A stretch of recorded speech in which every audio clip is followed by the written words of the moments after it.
Започна снимањето на втората сезона на единствената ситком серија во Македонија – Преспав.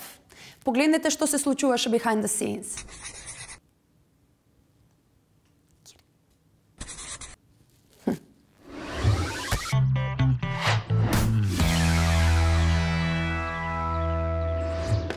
Марио. Да. Што има денес на мени? Па денеска на менито има снимачки ден од втората сезона на популарниот прв македонски ситком Преспав.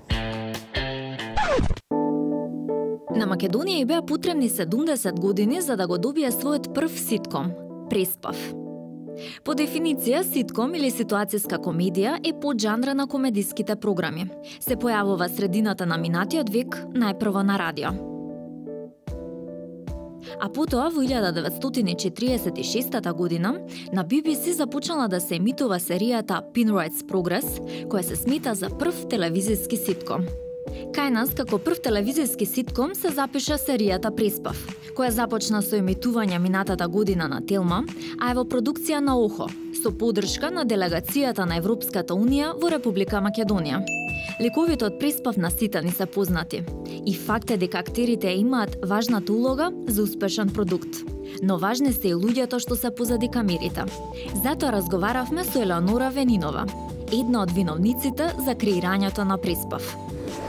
Многу мина мислат дека пишувањето сценарио се сведува на имате некоја инспирација која што како сијаличка ќе ви дојде и седнувате и ја запишувате, ама не оди тоа баш така. Некогаш тоа се ситуации кои што на еден или друг начин сум ги посведочила или со колегата Сашо Кокаланов со кој што пишуваме сме ги виделе, искусиле или сме се шегувале за нешто и од тоа прераснала се создала некаква епизода.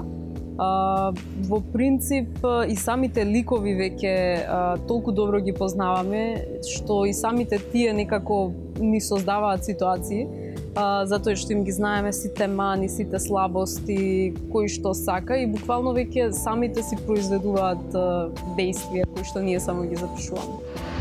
Едукативноста е една од целите на Преспав. Затоа ги прашавме Марио и Коста колку ликовите едукативно влијаат врз нивниот живот.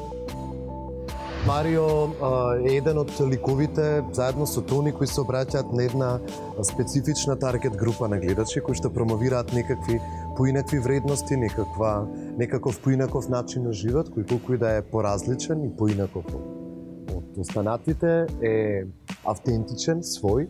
Јас сум многу среќен што еве во вторава сезона, после првата, имаме можност да направиме чекор понатаму, односно да понудиме многу повеќе во однос на стандардите кои што ги промовиравме минатите години и во однос на целокупниот квалитет на самиот серијал.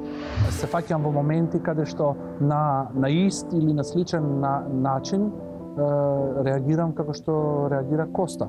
Така да преку тие реакции, вакви или онакви, на некој начин согледувам некои работи. Подобри или полоши за мене. После долги години ми се случи дечиња да ме среќаваат на улица, да имаат желба да се запознаеме, да подпишеме автограм, да се фотографираме, да поразговараме за ликот и ми е многу драго што иако ликот е многу специфичен по својата природа, на децата им се допаѓа, им е шармантен, им е сладок, им е смешен и сакаат да го гледаат, а тоа за мене како актер е секако начин. Машката популација ме вика како така и кјутиш на ула, па тоа не сме така. Ака и жените е друго. Жените некако потајно сакат сите под дома да си имат некој по еден Коста малецак. Не мора да е со мустаки, ама да. За да се создаде една серија, потребен е голем тим. За да се создаде добра серија, потребни се идеи, труд и многу работа. Преспав кај нас го скрши мразот на увозот и започна да пишува историја на серии со домашно производство. До новата сезона на Преспав имате поздрав од Марио. Поздрав, љубиваш Марио.